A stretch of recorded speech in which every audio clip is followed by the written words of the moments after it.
Mining is one of the most important skills in all of Skyblock, and yet many people put it off for way too long. I've been mining for a little while now, so here's how you can max out mining and make hundreds of millions of coins from it. So firstly, if you've done absolutely nothing with mining so far, I recommend starting out by getting a golden shovel by buying a golden ingot from the mine merchant and 2 sticks from the lumber merchant, craft it into a golden shovel, and then come over here to the librarian. You can buy a couple XP bottles from here, and then just enchant your shovel with efficiency 2.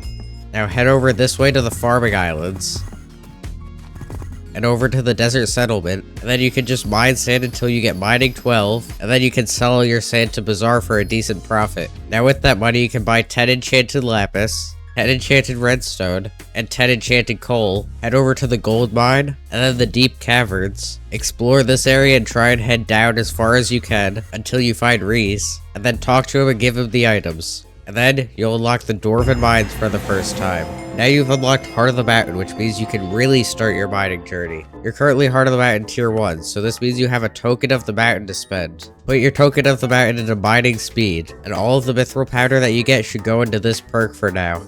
But what is mithril powder? Mithril powder is like a currency, but it's only used to upgrade your Heart of the Mountain perks. To get mithril powder, just mine any mithril in the Dwarven Mines. But how do you upgrade your Heart of the Mountain? You have to do commissions. The king will give you a few commissions to complete, which will give you mithril powder, mining XP, and most importantly, Heart of the Mountain XP, if you haven't already maxed out your Heart of the Mountain. And if you don't want to go running back to the king every 5 minutes, then you can talk to the emissaries. They just bring up the same menu as the king, and you can unlock the emissaries with commission milestones. Commission milestones are just based off how many commissions you have completed, and they also give tons of mining XP. If you've already tried doing a few commissions with a diamond pickaxe, you'll notice that it can mine the mithril. But if you come across a piece of titanium, it won't have enough breaking power. The breaking power of your pickaxe determines whether or not you can mine certain blocks in Skyblock. You can find the breaking power of different blocks at Fragilis, and we can see that mithril's 4, just like the diamond pickaxe has a breaking power of 4, but titanium's 5, which means we need to come over to Boo Boo and buy a fractured mithril pickaxe, because it has a breaking power of 5. Don't forget to enchant these pickaxes with whatever you want, like efficiency 5 and fortune 3. But now you can see we can mine the titanium. Now you can either use this, or I think you can skip straight to a Picodnimbus. Picodnimbuses have a lot of mining speed, but you can only use them 5,000 times before they break. And they have a breaking power of 7, which means you can mine most things in the Dwarven Mines. Now for armor at this stage, I recommend full Glacite armor because it gives tons of mining speed, and reforge it to Wise at the blacksmith. You can buy this armor on the auction house for around 200,000 coins, or you can just go over to this area and kill the Glacite walkers. Don't use a normal weapon because they don't deal very much damage. Use a pickaxe, and you'll most likely be able to one-tap them. Now the reason you reforged your Glacite armor to Wise is because I recommend having an aspect of the end to quickly teleport between commissions. For a pet, I recommend using a silverfish pet for mining XP, and you'll probably want a mining XP boost on it. You could also get a mithril golem if you want extra mining speed. If you get a mithril golem, then you can either get uncommon, rare, or epic, depending on how much money you have. And for silverfish, get rare or above. Now let's talk about the different mining areas. There's the lava springs, the royal mines, Ramparts Quarry, the upper mines, the Cliffside veins, and an area we'll talk about a little bit later on. There are coordinates to all of these locations in the description of the video. If you've noticed at the top of your screen, you can see the event. There's 6 events in the Dwarven Mines. 2 times powder doubles all of the powder you get. Better Together gives you more mining speed based on how many players are in a certain radius around you. The Goblin Raid event gives some rewards for killing goblins that spawn. Gone with the Wind boosts your mining speed if you're facing in the right direction. Mithril Gourmet gives you buffs based on how much tasty mithril you bring to Don Express over during the event. And the raffle is exactly what it sounds like. You find tickets and put them in the raffle box. Then it rolls and the winners get bonus rewards. For more daily bonus rewards, you can also talk to 2 different NPCs. One's named Fetcher, and he's right up here. Then look at his dialogue and match it up to this list, and then bring him the item. The other NPC, just go to the king's palace, turn left, go through this door, and it's right back here. If you talk to him, he'll give you some arrows. Just follow these arrows, and and then mine the block they point you to, and it'll give you 1,000 mithril powder. There are also some mods that will be useful, such as NEU, Soupy, Skytills, Coalweight, and I use Bad Lion, even though Bad Lion isn't specifically for mining. But I think the best one overall is Coalweight. Now, once you've done a couple more commissions and you're Heart of the Rat in tier 2, then go back to Moo Moo and trade in your Fractured Mithril Pickaxe for a Bandaged Mithril Pickaxe. And now this one has more mining speed than the Diamond Pickaxe, so you can get rid of it. And don't forget to enchant this one. In your Heart of the Mountain tree, get Mining Fortune and Titanium Insanium. And don't forget to invest a lot of Mithril Powder in all of these perks. There's also another area of the Dwarven Mines I haven't mentioned yet called the Forge. At the Forge you can craft things that you can't craft anywhere else, but they take time to forge. Some things take 30 seconds, and some things can take days. Now once you've reached Heart of the Mountain tier 3, you get some exciting new perks like Mining Speed Boost, so that now if you right click, you mine ridiculously fast. And also get daily powder, but you'll see that you also get access to new forgeable items. These items include the Mithril Drill and the Ruby Drill. You can craft the Mithril Drill if you want to stick to doing commissions in the Dwarven Mines, or you can forge the Ruby Drill if you want to go to the next place we're going to be talking about, which is the Crystal Hollows. The Crystal Hollows can be accessed by going to Gwendolyn and buying a Crystal Hollows pass. And once you finish riding the minecart, you'll be teleported into one of the 4 quarters of the Crystal Hollows. There's the jungle, the Goblin Holdout, the Precursor Remnants, and the Mithril Deposits. But there's also 2 other areas. The Magma Fields is under everything,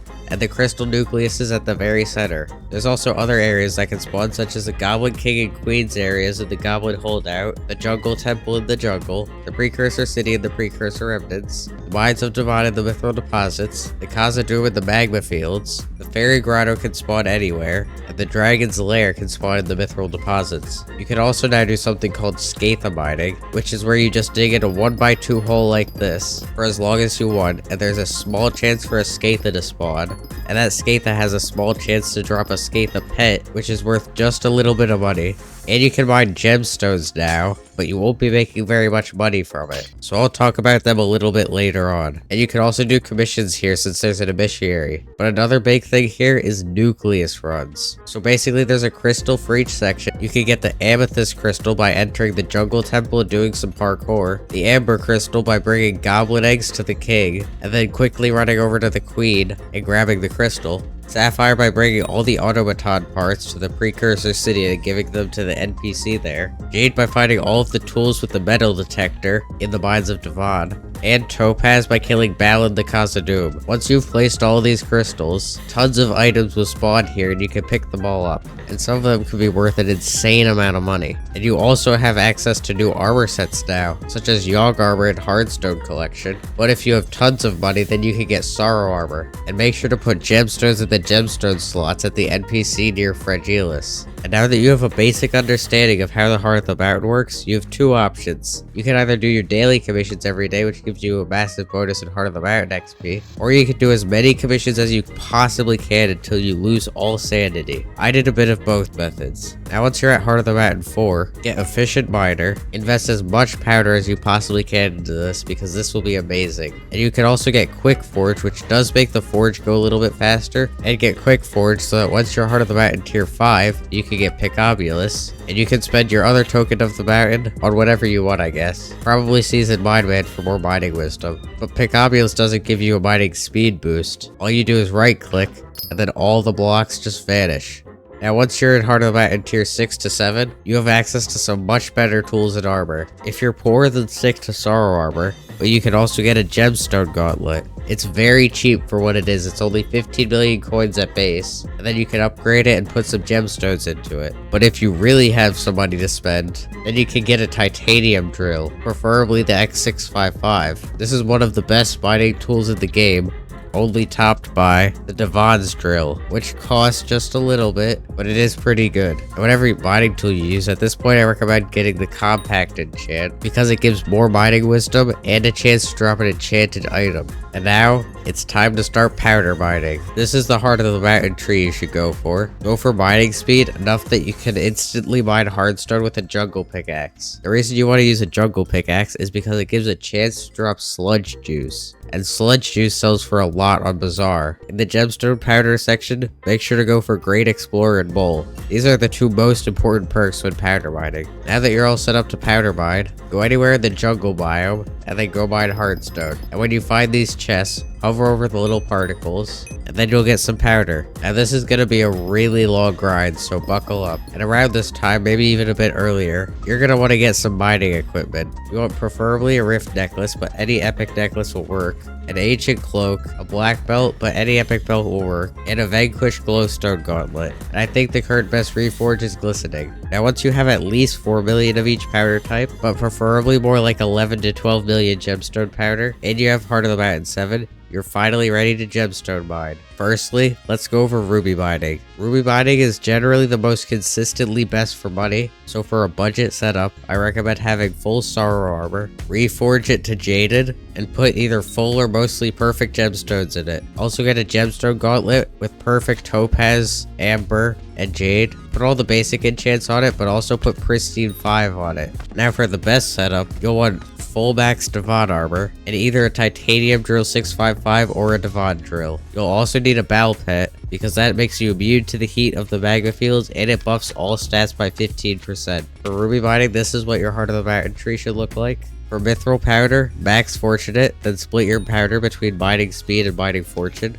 And for gemstone powder, half of it should go into mining fortune 2, and the other half should be split into mining speed 2 and professional. And every mining speed 2 upgrade should cost about the same as 8 professional upgrades. To mine ruby, you're gonna need a ruby root. You can find many ruby roots online, so you can just look it up. Once you've found a ruby root, you can use bob-ombs to clear out the area, which you could just buy from Bazaar. Then build little platforms around each ruby gemstone, and use an aspect of the void or an aspect of the end to teleport around between the platforms. And make sure that whenever you use your mining speed boost, you're mining topaz in the surrounding area. This is because you'll already be mining both ruby and topaz at the max mining speed, but topaz sells for more money. Secondly, let's talk about jade mining. Jade mining does not generally make as much money as ruby mining, but it's much easier to set up. The reason it requires so much less setup is because you're going to be mining jade in the mines of Divan. The armor and gear is basically the same as ruby mining, just the only difference is that you're going to want a Skatha pet, because you won't be mining it in the magma field, so the Skatha's extra mining fortune and mining speed is very useful. And whatever pet you're using, you can also have a quick claw on it. So once you've found the mines of Divan, build some platforms around these big massive crystals,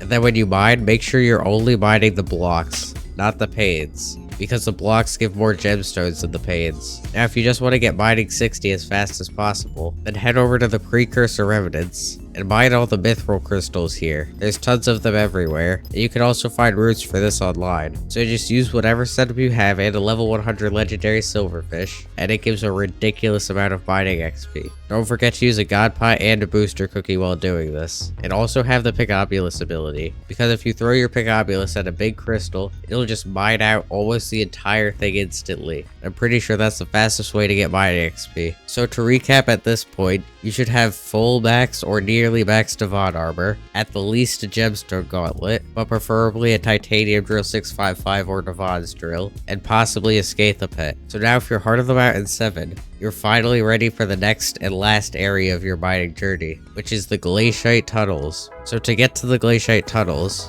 go to the Dwarven Mines, go to the NPC Dulian, which I believe is located right around here in the Hanging Courts. After you talk to him, you can go over to the Forge and craft a secret railroad pass. Take this pass over to the Ticketmaster, and then travel to the Dwarven base camp. Now once you arrive here, you can talk to all the NPCs, you'll be able to use the fossil extractor once, and then you can head into the tunnels. If you already have a royal pigeon at this point, you can just use it for commissions, but if you don't, then you can just use this guy. There's 4 new gemstones, including Peridot, Onyx, Citrine, and Aquamarine. You can find the coords to all of these gemstones in the description. There are also 2 new ores, tungsten and umber. Now as you start to do commissions here, you may find that you can spawn in a mine shaft. When you enter the mine shaft, you'll be met by mobs, which are just like the Glacite walkers from before, where you have to damage them with a mining tool. In the mine shafts, you'll also find corpses. There's 4 types of corpus: lapis, umber, tungsten, and vanguard. You need a key for the last 3, but you can open lapis corpses by just clicking on them. This one's an umber corpse, and I don't have an umber key, so I can't unlock it. You can get these keys by forging them in the forge. Another commission that you can do in here is suspicious scrap. You can get suspicious scrap by mining anything other than hardstone like glaciate, and then sometimes you just randomly get it. And lastly, sometimes you can rarely find big crystals in the mine shafts, which look just like the crystals from the crystal hollows. And you might have also noticed that there's a cold stat on your sidebar. If you go close to the campfire, it'll go away, but then if you go back into the tunnels, you start to gain cold. If you go above 90 cold, then you start to take damage and you'll freeze to death. Also, by the way, make sure to have waypoints set up at all the new crystals because they can be really hard to find at first. And also, if you go talk to Dr. Stone again, then you'll see all of the new fossils. The fossils can unlock pets. Some of the new pets give different stats, like the Spinosaurus gives sea creature chance. That's the main mining guide, but here's a few extra bonus little tips and tricks. If you want to get mining 60 as fast as possible, make some extra money along the way, get ice minions. They give an insane amount of mining XP, and they also give some free money. Don't forget to give them a super compactor and any other upgrades you want them to have. And if money's a problem for you, then you should always have something going in the forge, because it's just free money. Buy items from the bazaar like enchanted tungsten so you can craft a refined tungsten, and then head over to the forge and craft the item. Like the refined tungsten, an enchanted tungsten is only 21,000 coins, and the enchanted tungsten that you need for a refined tungsten is worth around 3.3 million coins, so that's a 700,000 coin profit, and this only takes about an hour. If you have all 5 slots going, and you manage to do that for 12 hours a day for a week, that's 300 million coins in a week. And per day, that's 42 million coins. That's gonna be all for today. Don't forget to like if you enjoyed and subscribe if it helped you on your mining journey. Bye.